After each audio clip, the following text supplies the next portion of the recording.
In today's video, while we await for any further updates on the fate of the NHL season, we're going to be discussing some NHL trade and free agent rumors of things we might see this coming offseason. Teams we're looking at today involve the Montreal Canadiens, the New York Islanders, plus we also have some other signings to discuss as well. We'll get into all the latest coming up next.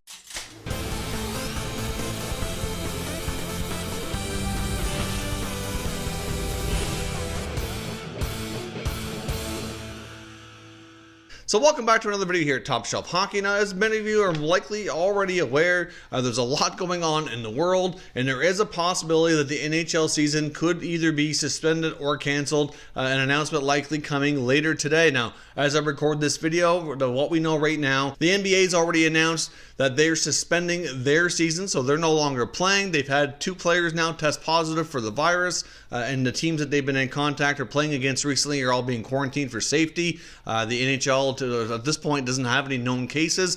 There's been plans to play in empty arenas if necessary, but of course, with everything else that's escalated in the last 24 hours, the NHL is expecting to be having a meeting. I believe it's about 1 o'clock Eastern time, if I understood correctly, between the PA and the Board of Governors, etc. They're all kind of the powers that be, are all discussing what the plans would be. Part of that has included as well that teams have to provide arena availability as like a plan B up until the end of July. So I do think they're considering a possibility of suspending the season for the time being with the hopes of picking things back up. You know, hard to say exactly when, maybe 3, 4, or 5 weeks. It's really hard to say because it really boils down to how everything goes with, this virus kind of being cleared up and, everybody being able to move on here with our lives. But ultimately, it's a very serious situation. It's kind of a sad day for sports, but ultimately, people and players' health are certainly more important than the business side of the operations here, and I hope everybody is taking the necessary precautions to keep themselves safe and secure. But for right now, while we wait on that,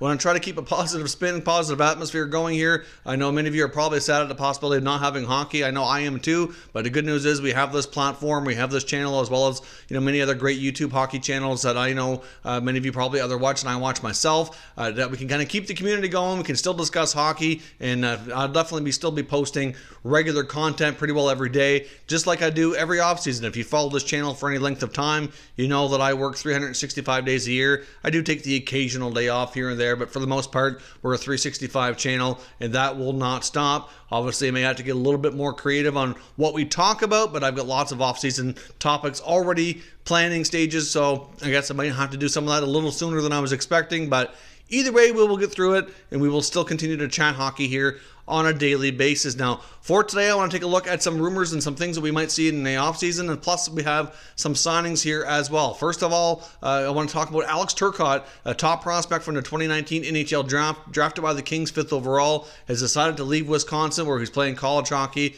and has signed his 3-year entry-level contract with the Los Angeles Kings. Many have felt that was a very likely scenario that would be played out. He would do the 1 season of college hockey and then turn pro. If the NHL season ends up being shut down for at least temporarily, then he very well could have to wait to play. But the plan was that he likely would report in, I believe, to the Ontario Reign American Hockey League team on an American Hockey League tryout for the remainder of the season to get a little bit of pro action under his belt here, and then start playing under the ELC as early as next season. But I guess we'll have to remain to be seen. Obviously, when he plays will be determined by the NHL's course of action here. But either way, he's under contract, and another top-notch prospect for the Kings be officially part of the organization. Now, I can't help but wonder if as one of his good friends and teammates throughout the United States National Team Development Program, as well as at Wisconsin, Habs top prospect Cole Caulfield could follow suit. It's expected that he and GM of the Habs, Marc Bergevin, will be meeting here in short order. I'm not sure exactly when they're supposed to get together,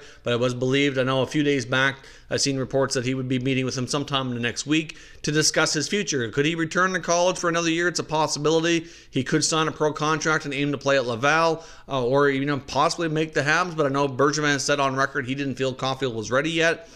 So I guess we'll see how that goes. And there's also the other possibility here is that when these guys go to college hockey, they usually still have their rights drafted and held by a junior hockey team in the Canadian Hockey League throughout Canada. And Cole Caulfield could play in the OHL. I believe it's the Sault Ste. Marie Greyhounds that hold his rights. So that's a possibility if he decided that that might be better for his development, that could happen as well. So I guess we'll see what the future holds for Caulfield. But personally, my personal gut feeling on it is with Turcotte leaving, I think the likelihood of him leaving as well increases substantially. I'm not sure Wisconsin is going to be as strong a team next year as they were expected to be this year, and they obviously didn't work out to be as strong as many thought they would be, and it might be best for his development if he played elsewhere. So I guess we'll have to remain to be seen, but certainly another key player in the college hockey scene for us to keep our eyes on in the coming days. Most of the other information we're going to discuss today comes from the Elliot Friedman 31 Thoughts blog. In his recent appearance on the Spit and Chicklets podcast, Friedman did discuss some very interesting topics that I wanted to touch on here today. Now, one of the items, a quick hit from his blog, was that the Columbus Blue Jackets are in preliminary discussions on a contract extension for goaltender Elvis Merzlikins. Now, Elvis, like I said, had a slow start to the year, but has really turned things on. It's been a really bright spot for the Columbus Blue Jackets. Barzal has played well as well, so seeing what Sergei Bobrovsky ended up getting paid in Florida and how he's performed down there, and they've got their two goalies in Columbus, putting up much better numbers, being a big part of their team for significantly less money.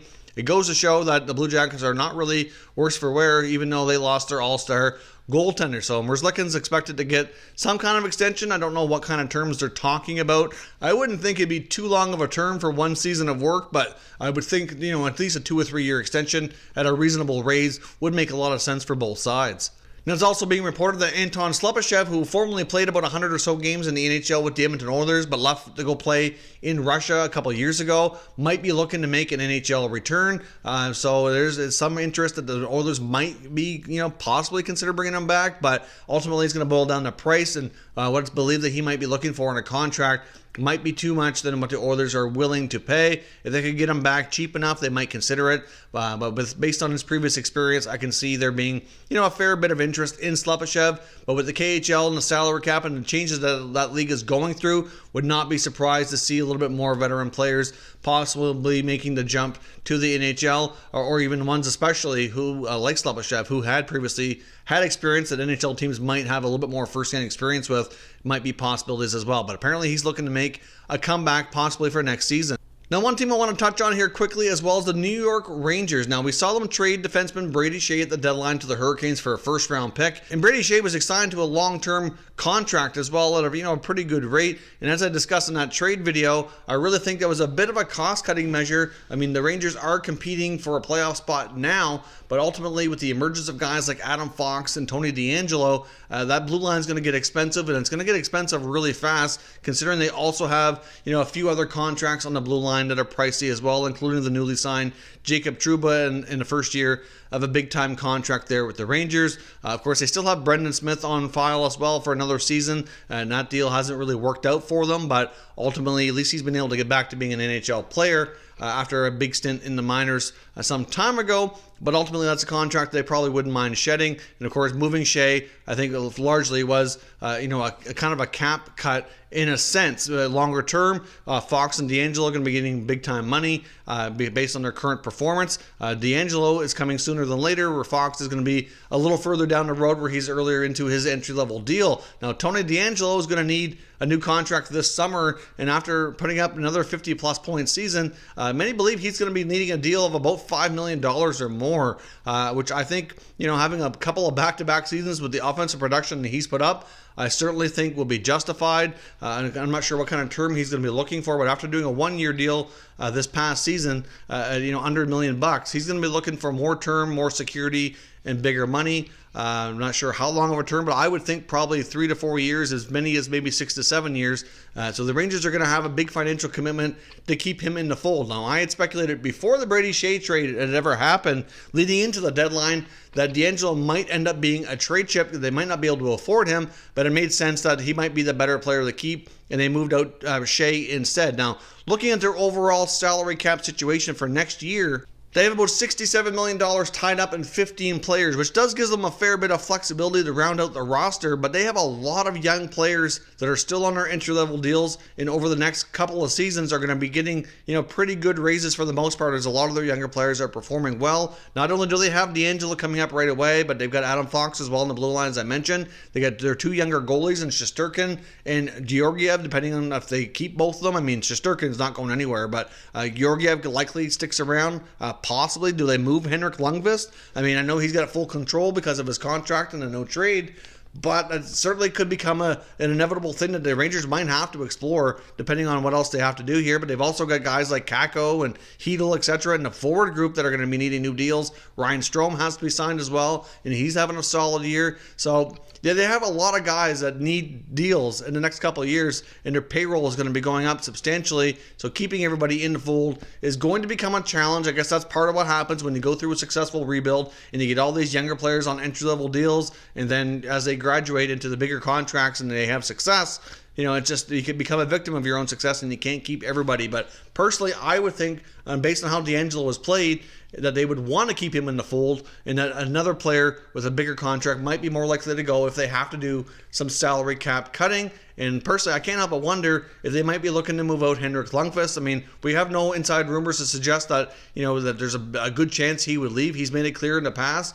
that he wants to be a Ranger and finish out his contract. But based on the 3-goalie system and how they've treated him, and he's gotten such little playing time in the past probably 5-6 weeks, I can't help but wonder if that might be the preference for the team, and that during the offseason they might be having more discussions with him about possibly moving on and finishing out the last year of his deal with another franchise. I mean, hard to say for certain, but the Rangers are getting to that point with all their young players, including DeAngelo, with these big raises. Some other money might have to be moved out to give them the flexibility to keep their other younger players longer term. So let me know what your thoughts are down in the comments. What kind of contract do you see DeAngelo earning after another solid season? And do you think Henrik Lundqvist could actually finish out his contract with another franchise next season, rather than risk losing some of these other younger players who need new contracts here as well?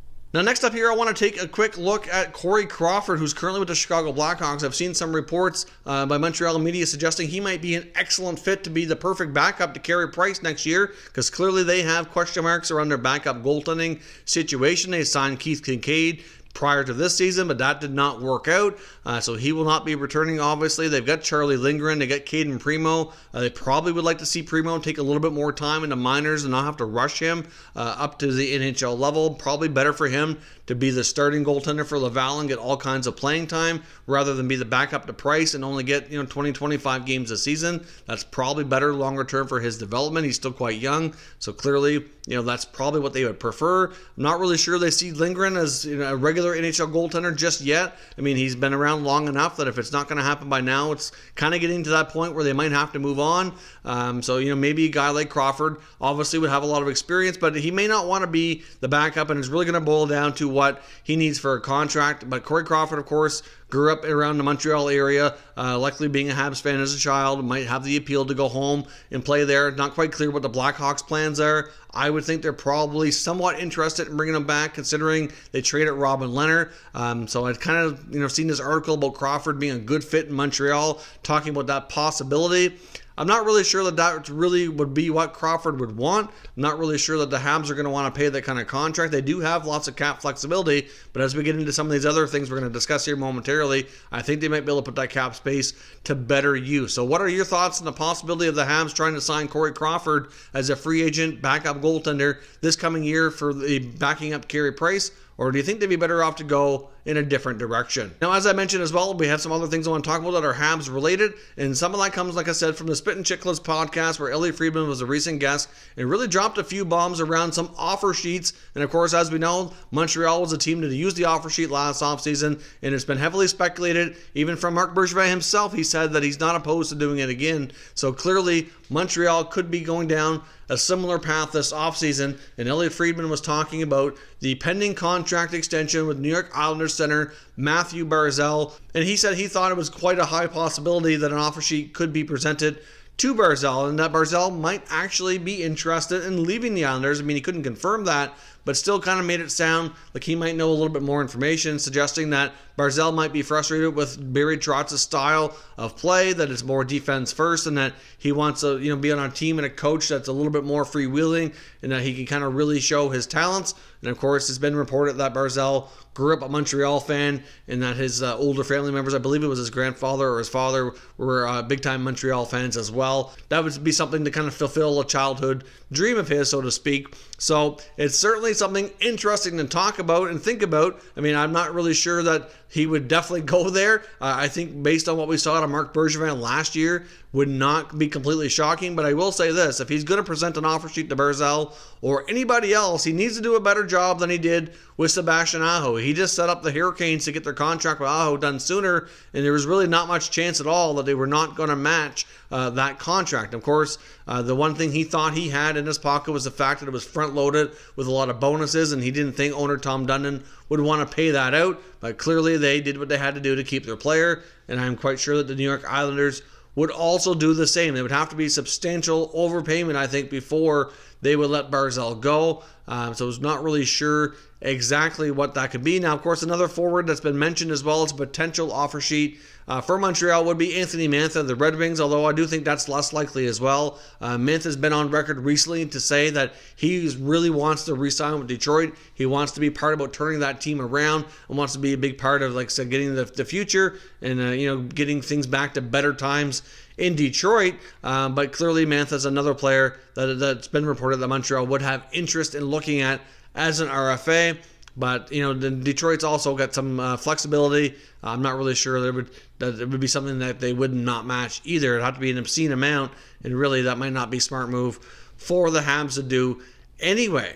Now, he also went on to say in this interview that based on the offer sheets that were coming last year, one thing that led to Austin Matthews' contract getting done so quickly with the Maple Leafs and to make that such a quick and easy process was the fact that the Maple Leafs really honestly believed, as well as many other people around the league, and himself included, Austin Matthews was going to be offer sheeted at the max term of 7 years for big money, and then the Leafs were seriously concerned about it. With Matthews being from the state of Arizona in the Phoenix area, clearly they were concerned he might opt to want to go home and be a big part of building that team up, which, hard to say if it could happen in the future. That's a whole separate topic for a separate day, because the term they ended up giving him walked him straight to unrestricted free agency. And as of right now, we have no reason to believe he would leave the Leafs, and he very well could be a Leaf for life, but certainly something that could be entertained once we get further down towards the end of his contract. But according to Friedman, he thinks offer sheets are once again going to be a hot topic this summer, and with everything going on in the league last year, the salary cap constraints, etc., we may not get as big of a jump in the salary cap as we were hoping.